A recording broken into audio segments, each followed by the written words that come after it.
You turned my studio into a nursery for your kid. Are you out of your mind, Sienna? This is my house.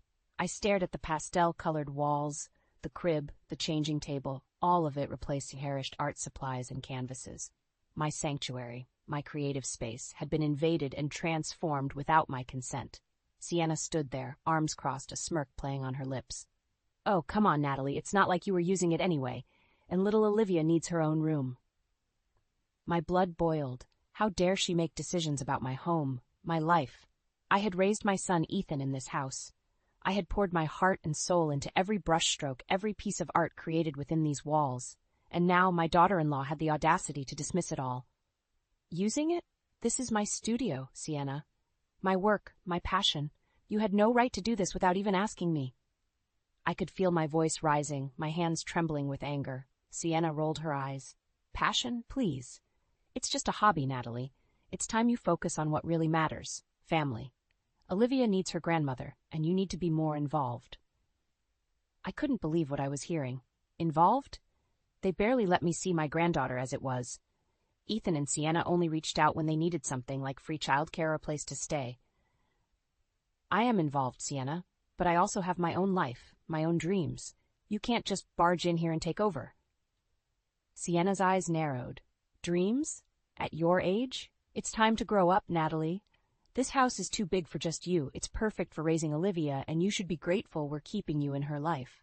Grateful? I wanted to scream. This was my home, my sanctuary. And now it felt like a prison, my own family turning against me. Ethan appeared in the doorway, his face a mix of guilt and determination. Mom, we need to talk. Sienna and I have decided it's best for everyone if we move in here permanently. You don't need all this space, and we can help take care of you. Take care of me? I felt like I had been slapped. I was a successful artist, a strong, independent woman. I didn't need to be taken care of, especially not by a son who had become a stranger and a daughter-in-law who viewed me as nothing more than an inconvenience. I looked around the room once more, my eyes settling on a framed picture of Ethan as a child, grinning proudly as he held up a finger painting. My heart ached for the boy he had been, the bond we had shared. But that boy was gone, replaced by a man who had chosen his wife's desires over his own mother's well-being. I realized then that I had to make a choice, too. A choice to fight for myself, for my art, for the life I had built. I turned to face Ethan and Sienna, my voice steady, despite the pain in my heart. No, this is my house, and I won't let you take it from me. I won't let you erase who I am, what I've accomplished. If you can't respect that, then I'm afraid you're no longer welcome here. The room fell silent, the weight of my words hanging in the air. Sienna's face twisted in anger, while Ethan looked shocked, as if he had never considered I would stand up for myself. But I had, and I would continue to do so. For my art, for my independence, for the life I had fought so hard to create, no one, not even my own family, could take that away from me. As I stood there, reeling from the shock of seeing my studio transformed into a nursery, my mind drifted back to the day Ethan first introduced me to Sienna. It was a warm summer afternoon, and they had dropped by unexpectedly, interrupting my work on a new painting. Mom, this is Sienna, my girlfriend, Ethan had said, his arm wrapped around her waist. Sienna, meet my mother, Natalie Holloway. Sienna had given me a once-over, her eyes critical and unimpressed. So you're the famous artist, she said, her tone dripping with condescension. Ethan's told me so much about you and your quaint little house. I had bristled at her words, but for Ethan's sake, I forced a smile. It's lovely to meet you, Sienna. Please come in and make yourself at home. As they stepped inside, Sienna's gaze had wandered over my artwork, her lips curling into a smirk. How charming, she remarked. It's all so outdated, don't you think? I mean, who even buys this kind of art anymore? Ethan had shifted uncomfortably, but said nothing. I, on the other hand, had felt a surge of anger. How dare this woman, this stranger, come into my home and insult my life's work? But I had bitten my tongue, not wanting to cause a scene. Little did I know that this was just the beginning of Sienna's campaign to undermine me at every turn. After their wedding, Ethan and Sienna rarely visited. They were always too busy, too caught up in their own lives to spare a thought for me. The only time they reached out was when Olivia was born, and even then it was a brief, impersonal phone call. "Hey, Mom," Ethan had said, sounding distracted. "Just wanted to let you know that Sienna had the baby, a girl, Olivia. We'll send you some pictures when we can." And that was it. No invitation to come and meet my granddaughter, no offer to bring her over for a visit. It was as if I had ceased to exist in their world, relegated to the role of a distant, inconvenient relative. But I had refused to let it get to me. I threw myself into my art, pouring my heart and soul into every piece. I renovated my studio, creating the perfect space to bring my visions to life. It was my sanctuary, my escape from the pain of Ethan's rejection. And then, out of the blue, Sienna had started showing an interest in my house. She would drop by unannounced, Olivia in tow, and wander through the rooms, making comments about how perfect it would be for raising a child. "You know, Natalie," she had said, her voice dripping with false sweetness, "this house is just too big for one person. It's such a waste of space, and poor little Olivia, she needs a yard to play in, a room of her own. Don't you think it's time you considered downsizing?" I had seen right through her act, but I bit my tongue, not wanting to give her the satisfaction of a reaction. But Sienna was relentless. She started dropping Olivia off more and more often, expecting me to provide free childcare at a moment's notice. "Natalie, I need you to watch Olivia for a few hours," she would say, already halfway out the door. "Ethan and I have plans, and we can't find a sitter. You don't mind, do you?" "Of course you don't. What else do you have to do?" I would grit my teeth and take Olivia, but inside I was seething. How dare Sienna treat me like a convenient babysitter, disrupting my work and my life without a second thought? But even that paled in comparison to what came next. One day, I returned home from a gallery opening to find Ethan and Sienna's car parked in my driveway. As I stepped inside, I heard the sound of laughter coming from the living room, and there they were, Ethan, Sienna, and Olivia, surrounded by boxes and suitcases. They had moved in, without so much as a word of warning. "Surprise!" Sienna had said, her smile wide and insincere. "We've decided to stay with you for a while, Natalie. Isn't that wonderful? Now you can spend all the time you want with Olivia, and we can be one big, happy family." I had stood there, speechless, as the reality of the situation sank in. My home, my sanctuary, had been invaded, and there was nothing I could do about it. Life with Ethan and Sienna under my roof was a living nightmare. Sienna treated me like a live-in maid, barking orders and demanding I cater to her every whim. "Natalie, Olivia needs her breakfast," she would yell from the living room, not bothering to look up from her phone.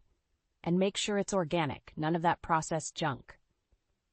I would grit my teeth and head to the kitchen, resentment bubbling up inside me. But what choice did I have? They had invaded my home, and I felt powerless to stop them. Sienna's demands only escalated as the days went by. She expected me to cook, clean, and care for Olivia around the clock, leaving me no time for my art or my own life. "Natalie, the house is a mess," she would screech, gesturing to a single toy on the floor. "How can you expect me to live like this? And where's dinner? Ethan will be home soon, and you know how he gets when he's hungry." I would bite back a retort and get to work, my hands shaking with barely suppressed rage. But even as I cleaned and cooked, I could feel my spirit withering, my passion for life slowly draining away. Ethan, for his part, seemed oblivious to the toll his wife's behavior was taking on me. He would come home from work, kiss Sienna on the cheek, and retreat to the den, leaving me to deal with her demands and insults. "Ethan, your mother is impossible," I would hear Sienna complain through the thin walls. "She's so lazy and ungrateful. We're doing her a favor by being here, and she acts like it's a burden." I wanted to scream, to storm into the room and set them both straight. But I knew it would only make things worse.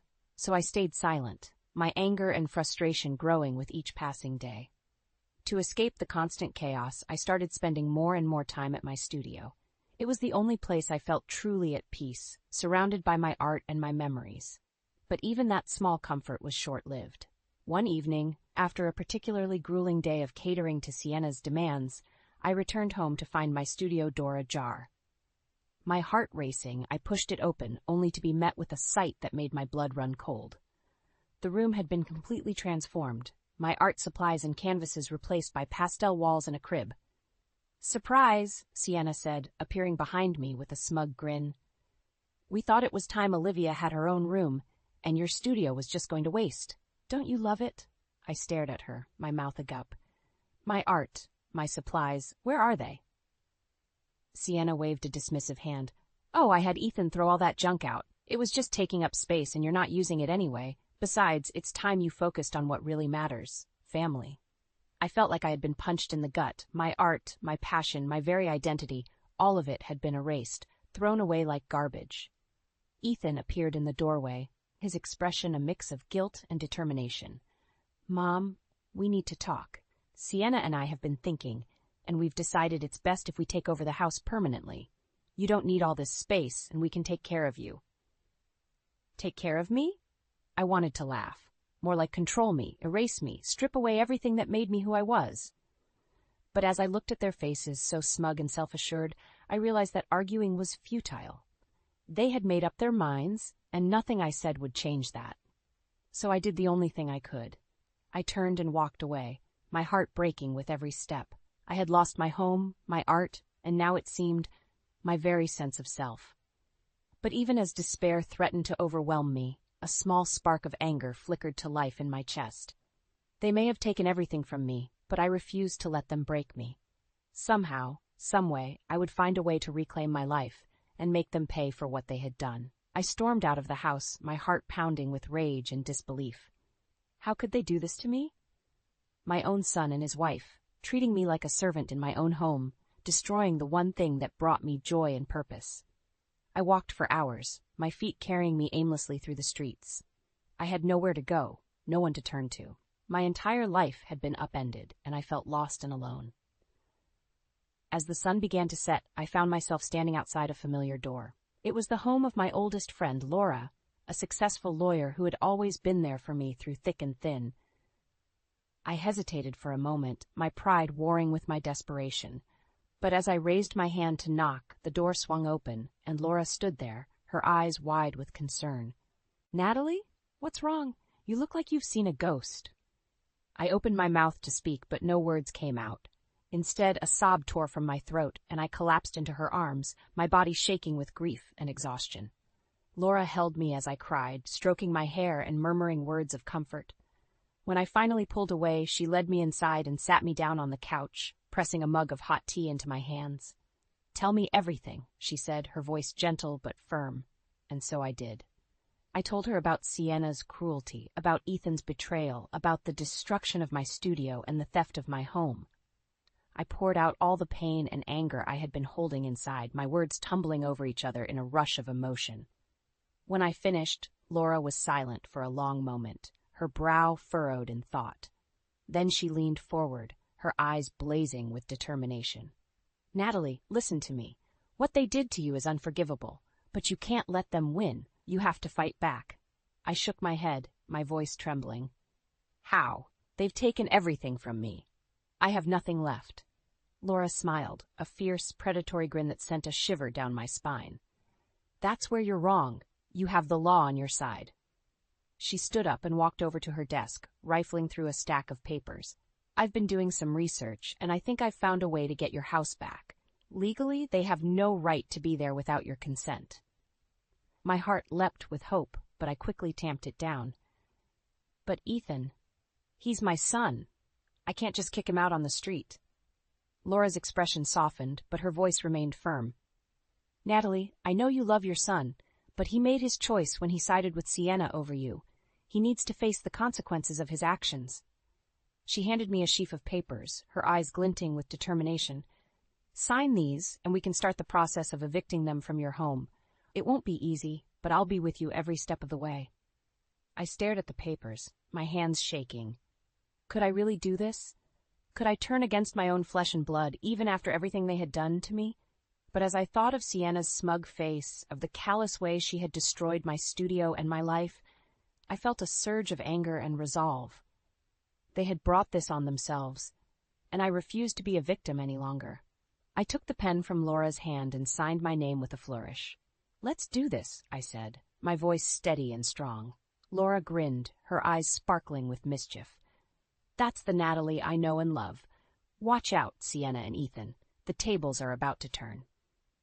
As I left Laura's house that night, I felt a sense of purpose and determination that I hadn't felt in years. I may have lost my home and my family, but I refused to lose myself. I would fight for what was mine, and I would make them pay for what they had done. One way or another, justice would be served. The next morning, I woke up on Laura's couch, my body stiff and sore from the unfamiliar sleeping arrangements. But as I stretched and yawned, I felt a renewed sense of purpose and determination. I was done being a doormat, done letting Sienna and Ethan walk all over me. It was time to take back what was mine. I showered and dressed quickly, then headed into the kitchen where Laura was already waiting, a cup of coffee in hand. "You ready for this?" she asked, her eyes searching my face. I nodded, my jaw set with resolve. "More than ready. Let's do this." We drove to my house in silence, the weight of what we were about to do hanging heavy in the air. As we pulled up to the curb, I saw Ethan's car in the driveway, and my stomach clenched with nerves. But I pushed through the fear, marching up to the front door with Laura by my side. I took a deep breath and rang the doorbell, my heart pounding in my chest. A moment later, the door swung open, and Sienna stood there, her face twisted with annoyance. "What do you want?" she snapped, her eyes narrowing as she saw Laura. I stepped forward, my voice steady and calm. "I want my house back, Sienna, and I want you and Ethan out of it, today." Sienna laughed, a harsh, grating sound that set my teeth on edge. "Are you serious? This is our home now, Natalie? You signed it over to us, remember?" I shook my head, a small smile playing at the corners of my mouth. "That's where you're wrong, Sienna. I never signed anything. This house is still legally mine, and you have no right to be here without my consent."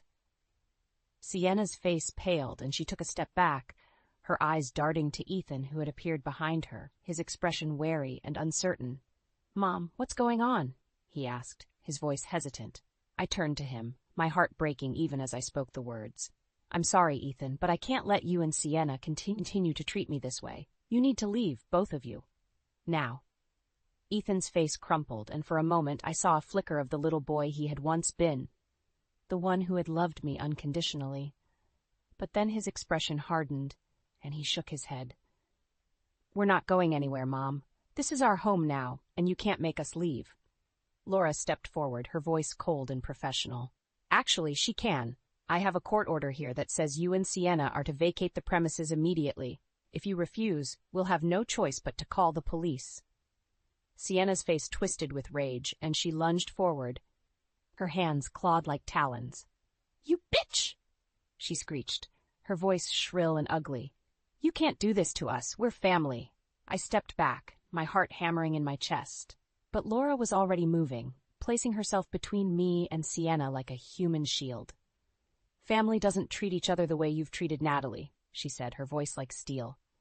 "Now, are you going to leave peacefully, or do I need to make that call?" For a long, tense moment, no one moved.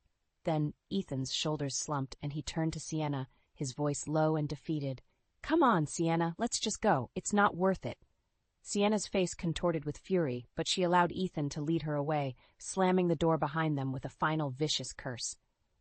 I stood there, my legs shaking beneath me, as the reality of what had just happened began to sink in.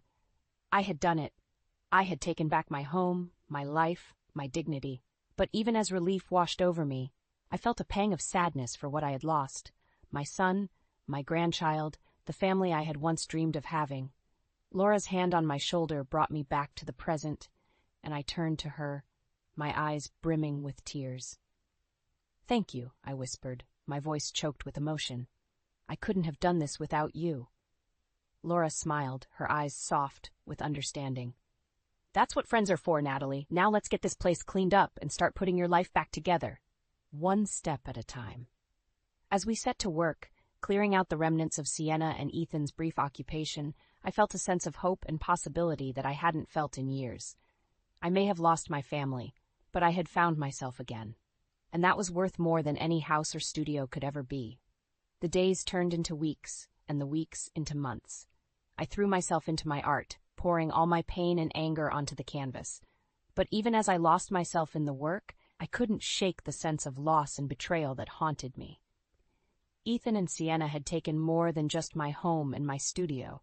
They had taken my sense of family, my belief in the goodness of people, and I didn't know how to get that back. I stopped answering calls and emails, stopped leaving the house except for the most necessary errands. I became a ghost in my own life, haunting the rooms of my empty house like a specter.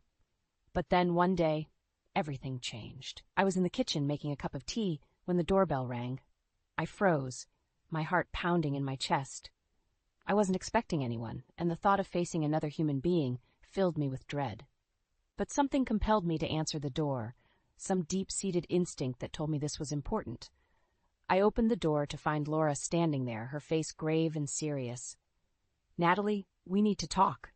I stepped aside to let her in, my stomach churning with nerves. "What's going on?" Laura sat down at the kitchen table, her hands clasped in front of her. "I've been doing some digging into Ethan and Sienna's finances, and I found something that I think you need to see." She slid a folder across the table, and I opened it with trembling fingers. Inside were bank statements, credit card bills, and legal documents, all painting a picture of financial ruin and desperation. "They're broke, Natalie. Completely and utterly broke. They've been living off credit cards and loans for months, ever since Ethan lost his job, and now they're drowning in debt, with no way out." I stared at the papers, my mind reeling. But how? They always seemed so successful, so put together. Laura shook her head, her eyes sad. "It was all a facade, Natalie. They were living beyond their means, trying to keep up appearances, and now it's all come crashing down around them." I felt a surge of anger and bitterness. Good, they deserve it after what they did to me. But even as I said the words, I felt a pang of guilt. Ethan was still my son, no matter what he had done. And the thought of him suffering, of my granddaughter living in poverty, made my heart ache. Laura leaned forward, her eyes intense. "Natalie, I know you're still hurting, but this is your chance to be the bigger person, to show them what real love and forgiveness look like." I shook my head, my eyes filling with tears. "I don't know if I can, Laura. They hurt me so badly. I don't know if I can ever trust them again." Laura reached out and took my hand, her touch warm and comforting. "You don't have to trust them, Natalie, but you can choose to let go of the anger and the pain. You can choose to move forward, to build a new life for yourself, one that isn't defined by what they did to you." I sat there for a long moment, letting her words sink in. She was right. I had been holding on to my anger and my bitterness for so long, letting it consume me. But what good had it done? It hadn't changed what had happened, hadn't made me feel any better. Maybe it was time to let go. To forgive, not for their sake, but for my own. I took a deep breath and nodded, my voice shaking. "Okay, I'll try." Laura smiled, her eyes shining with pride. "That's all anyone can ask, Natalie, and I'll be here for you every step of the way." As she left that day, I felt a weight lift off my shoulders. I knew the road ahead wouldn't be easy, that there would be setbacks and challenges along the way. But for the first time in a long time, I felt a sense of hope, a belief that maybe, just maybe, I could find my way back to the person I used to be, the person who believed in love and family and the goodness of people. And that was a start. A few days later, I found myself standing outside Ethan and Sienna's apartment building, my heart pounding in my chest. Laura had arranged for us to meet with them to try and find a way forward, but as I climbed the stairs to their unit, I couldn't shake the sense of dread that filled me. What if they didn't want to see me? What if they blamed me for their financial troubles? I took a deep breath and knocked on the door, my hand shaking slightly. A moment later it swung open to reveal Ethan, his face haggard and drawn. "Mom," he said, his voice flat and emotionless. "What are you doing here?" I swallowed hard, trying to find the right words. I heard about your financial troubles, and I wanted to see if there was anything I could do to help." Ethan's face twisted with anger, and he stepped back, his arms crossed over his chest. "Oh, so now you want to help? After you kicked us out of our home and left us with nothing?" I flinched at his words, but I forced myself to stay calm. "Ethan, I know you're angry, and you have every right to be, but I'm here because I care about you, and I don't want to see you suffer." Sienna appeared behind him, her face hard and cold. "Suffer? We're already suffering, thanks to you. You ruined our lives, Natalie, and now you have the nerve to show up here and pretend like you care?" I felt a surge of anger, but I pushed it down. "I'm not pretending, Sienna. I do care, and I want to make things right." Laura stepped forward, her voice calm and professional. Ethan, Sienna, I know this is a difficult situation, but we're here to help. Natalie has offered to provide financial assistance to help you get back on your feet. Ethan's eyes widened, and for a moment I saw a flicker of hope in his face, but then his expression hardened, and he shook his head. We don't need your charity, Mom. We'll figure this out on our own. Sienna nodded, her lips curled in a sneer. That's right. We don't need anything from you, not after what you did to us. I felt my heart sink, but I refused to give up. Please, Ethan, I know I made mistakes, I know I hurt you, but I'm trying to make things right. I'm trying to be there for you, the way a mother should. Ethan's face softened, and for a moment I thought he might relent. But then Sienna stepped forward, her eyes blazing with fury. You're not his mother anymore, Natalie. You lost that right when you betrayed us, when you chose your precious art over your own family. I felt like I had been slapped, but I forced myself to stay calm, to keep my voice steady. Sienna, I know you're angry, but please don't punish Olivia for my mistakes. She needs her father and she needs a stable home. Let me help you, for her sake, if not for your own. Sienna's face twisted with rage, and she stepped forward, her finger jabbing into my chest. Don't you dare use Olivia against us. We're her parents, not you, and we'll decide what's best for her. Ethan put a hand on her arm, his voice low and warning. Sienna, calm down. This isn't helping. But Sienna shook him off, her eyes never leaving mine. No, Ethan, I'm done playing nice. I'm done pretending like everything is okay. Your mother is a selfish, manipulative bitch, and I won't let her anywhere near our daughter. I felt like the wind had been knocked out of me, but I forced myself to stand my ground to keep my voice steady. I'm sorry you feel that way, Sienna, but I'm not going anywhere. I'm Olivia's grandmother, and I will always be a part of her life, whether you like it or not. Sienna's face contorted with fury, and for a moment I thought she might strike me. But then Ethan stepped between us, his voice hard and cold. I think you should go, Mom. We'll handle this on our own. I felt my heart break, but I nodded, my eyes filling with tears. Okay, Ethan, if that's what you want, but know that I'm here for you, always, and I love you, no matter what. As Laura and I walked away, I felt a sense of defeat and despair. I had tried to make things right, to be the bigger person, but it seemed like it was too little, too late. But even as I felt the weight of my failures pressing down on me, I knew I couldn't give up. I had to keep trying, to keep fighting for my family, no matter how long it took or how much it hurt, because that's what love was, and that's what I had to believe in, even when everything else seemed lost. A year passed, and life went on. I threw myself into my art, channeling all my pain and anger into my work, and slowly, gradually, I started to heal. I heard snippets of news about Ethan and Sienna through the grapevine. Their marriage was crumbling, torn apart by financial strain and Sienna's refusal to work. Ethan was drowning in debt, barely able to keep a roof over their heads. Part of me felt a twisted sense of satisfaction. They had brought this on themselves, with their greed and entitlement. But another part of me ached for my son, for the little boy he had once been. And then one day, the phone rang. It was Ethan, his voice small and broken. Mom, he said, his words slurred and heavy. I need your help, please. I hesitated, my heart torn between anger and compassion. But in the end, I couldn't turn him away. He was my son, and I loved him no matter what. I drove to his apartment, my stomach churning with nerves. When I knocked on the door, it swung open to reveal Ethan, his face gaunt and haggard.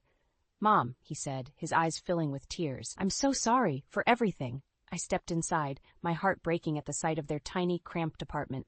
Olivia was nowhere to be seen, and Sienna was passed out on the couch, a bottle of vodka clutched in her hand. Ethan, I said, my voice gentle but firm. What's going on? He collapsed into a chair, his head in his hands. I can't do this anymore, Mom. The debt, the fighting, the constant stress, it's killing me. I sat down beside him, my hand on his shoulder. I'm here for you, Ethan, but I can't fix this for you. You need to take responsibility for your actions, for the choices you've made. He looked up at me, his eyes pleading. I know, Mom, and I will. But I need your help. I need to get away from Sienna, to start over. Can Olivia and I stay with you, just for a little while? I hesitated, my mind racing with doubts and fears. But in the end, I knew I couldn't turn him away. not when he needed me the most. "Of course," I said, my voice soft and tender. "You're always welcome in my home, Ethan. Both of you." He hugged me then, his body shaking with sobs, and for a moment I felt like I had my little boy back, the one who had always run to me for comfort and love. But as I helped him pack his bags and gather Olivia's things, I couldn't shake the sense of unease that filled me. Sienna was still passed out on the couch, oblivious to the world around her, and I knew that when she woke up, there would be hell to pay. We were just about to leave when she stirred, her eyes blinking open in confusion. "Ethan?" she mumbled, her words slurred and heavy. "Where are you going?" Ethan froze, his face pale and drawn. "I'm leaving, Sienna. I can't do this anymore. I'm taking Olivia, and we're going to stay with my mom for a while." Sienna struggled to her feet, her face twisted with rage. "Like hell you are," she snarled, her eyes flashing with fury. "You're not taking my daughter anywhere, you worthless piece of shit." I stepped between them, my voice calm but firm. "Sienna, please. This isn't good for Olivia. She needs stability and love. And right now, Ethan can provide that for her." Sienna laughed, a harsh, grating sound that set my teeth on edge. "Love? You don't know the first thing about love, you selfish bitch. You're just trying to steal my family, to turn them against me." I shook my head, my heart heavy with sadness. "No, Sienna. I'm trying to help them, to give them a chance at a better life. But I can't do that if you won't let me." She lunged at me then, her hands clawed and scratching. But Ethan pulled her back, his voice hard and cold. "Enough, Sienna. We're leaving, and that's final. You can either accept it or you can fight it. But either way, it's happening." Sienna collapsed to the floor, her body shaking with sobs. And as we walked out the door, Olivia clutched tight in Ethan's arms, body. I couldn't help but feel a pang of pity for her. She had lost everything, just like I had. But unlike me, she had no one to turn to, no one to help her pick up the pieces. And as we drove away, the city lights fading in the rearview mirror, I knew that our journey was far from over. There would be challenges ahead, obstacles to overcome, but for now we were together, and that was enough.